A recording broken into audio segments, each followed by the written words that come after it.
Hello everyone, Britton here, also known as Samoki Dude, and today I am back with another review, and the book I'm going to be reviewing is a comic this time, and that is Reckless from Ed Brubaker and Sean Phillips. Now, I should note real quick that if you are not familiar with comics, or if you are familiar with comics, you're probably familiar with the two names of Ed Brubaker and Sean Phillips, and that is because they create some of the best crime fiction that is being put out there today. I mean, Reckless is really good. But these two are an iconic duo. They are up there as a creative duo with names such as Garth Ennis and Steve Dillon, Jeff Loeb and the late Tim Sale, and Stan Lee and Jack Kirby. I could even go that far. But I am a huge fan of these two. I love Ed Brubaker. I love Sean Phillips. I think they do magic when they work together. And I really enjoy their book. Now, I was already impressed with some of their collaborations, like Criminal, The Fade Out, Pulp, My Heroes Have Always Been Junkies, and Kill or Be Killed. All of them are fantastic, great books, highly recommended for me, but I'm happy to say that I was intrigued by the conceit of Reckless, and happily I can say I was not disappointed by it. One of the things I really like about Ed Brubaker is the way that he paces his stories. One of the main problems I have with comics nowadays is that the pacing is just way off. Either they over-explain things, or everything is just rushed through like it's just some sort of, everything's rushed through, or everything is over-explained and there's no medium. There's no happy medium. There's no golden mean, if you want to quote Aristotle. But luckily, Brubaker never stoops to any of those cliches, and he likes to take his time with his books, and I really appreciate that. None of his pacing ever feels too slow or too fast. It has that Goldilocks eats the three bears type of thing, where it's just right. They eat the porridge, it's the just right amount of porridge. Oh, Jesus. Okay. Anyway. But, I really enjoy the pacing that Ed Brubaker is capable of. This man can spin a yarn. The man proves to be a very natural storyteller. And he is fantastic throughout the entirety of it. But he also has a lot of pathos with his characters. He creates a lot of pathos with the characters that he creates. That is surprising for this book. There's a lot of emotion in his books, and especially in this one, or maybe not especially in this one, but it's no different in this one. I'll put it that way. And you can't deny the emotion that he puts into his work. I really like the relationship I really like the character relationships in this. Ethan Reckless is a fun character. It's very much in the vein of over-the-top action characters like Parker or Lawrence Block's Matthew Scudder, people like that. He very much, this character is like that. Sort of a guy who has to get his hands dirty on occasion. He's sort of a vigilante, PI type of guy. We even got blurbs here from people like Damon Lindelof, Joe Hill, Patton Oswalt. There was even one, if I remember right, from I think it's Kareem Abdul, the basketball player. He's also a writer as well. He's done some Sherlock Holmes books. He did some on his brother Mycroft, which I have not read, but I would certainly like to, because I really enjoy Sherlock Holmes. But I really enjoyed this book. I thought the mystery in this was really good. I really like the historical backdrop. I really like the backstory of Reckless. It's a very interesting character. He's very much like Robert Redford. I mean, if you can see, that's him right there. He does look suspiciously like Robert Redford, and I'm a big Robert Redford fan. I like a lot of his movies, so that is definitely appreciated. I really like the other characters. I like his sidekick lady. I forget her name at the moment, but there she is right there. She's really a lot of fun. But really the story is kind of a love story, if you really want to get into it. It's a love story that's tragic, but it's also built on a lot of the backdrop of the 60s, Vietnam era, Reckless used to be undercover with a bunch of hippies, and he basically kind of joined up with them. And I don't want to spoil all that happens in this book, but it is a very sad story, and Brubaker manages to pull it off without too much trouble. And especially, though, I really love the art style from Sean Phillips. I really like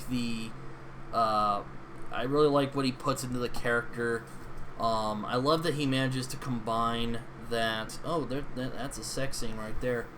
No, there we go.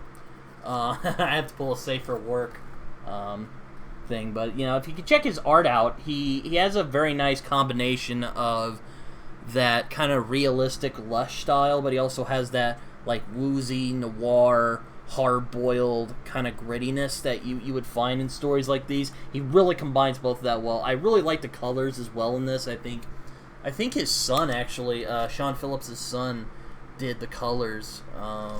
That he did. There he is, colors by Jacob Phillips. That's Sean Phillips' son.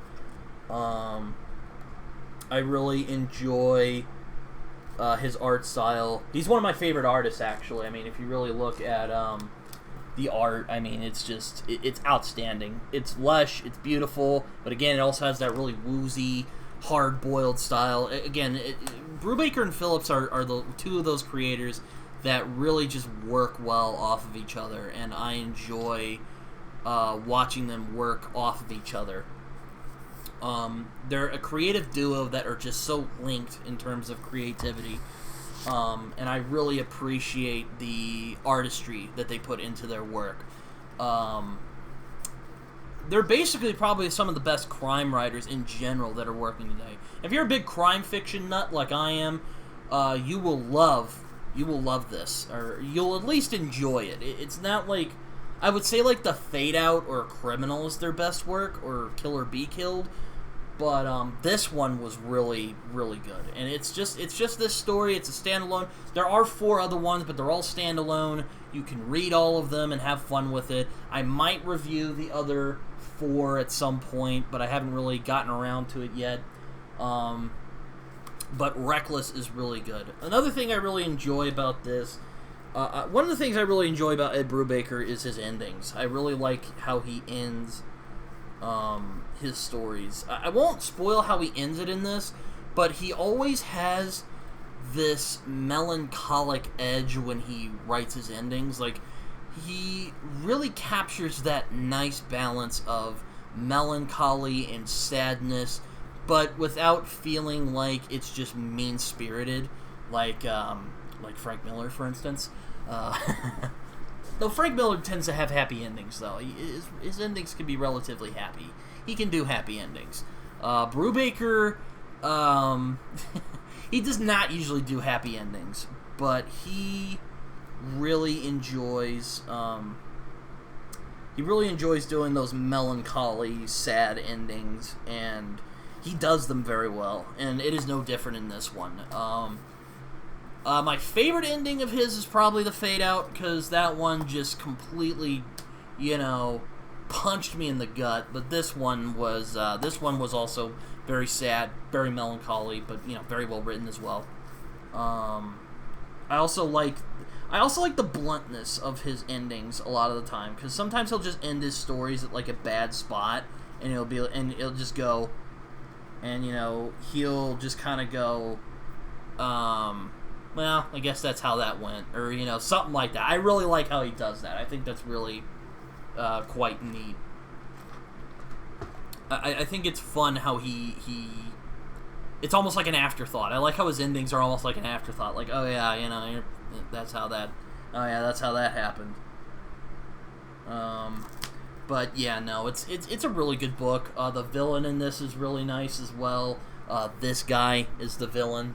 I'll just spoil that for you real quick. Very fun villain, very engaging. He's a lot of fun. He's not like super nasty, but he is someone you root against. I really like the beginning of it too. It's just kind of I really like the in media race type of storytelling when it's done well.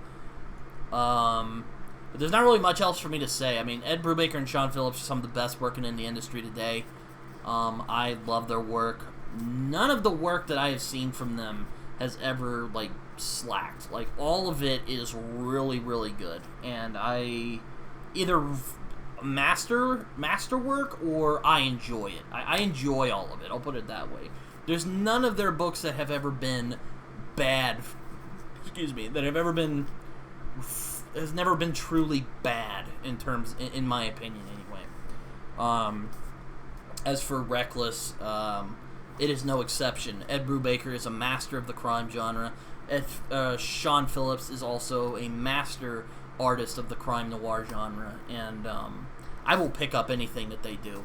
They are genuinely some of the best creators in comics working today. Not just in crime comics, but just comics in general. And they're really good. There's not really much else for me to say.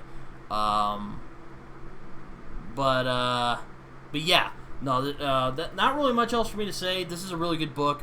You should check it out. I hope you guys enjoyed this video. Please like, subscribe, check out my Twitter, Discord if you want to come talk to me, Letterboxd, Goodreads. I write reviews on there that probably are more coherent than what I just said right here. But I will link all that in the description. I hope you guys enjoyed this video, because I enjoyed making it. Take care, everyone. See you guys later. Bye-bye.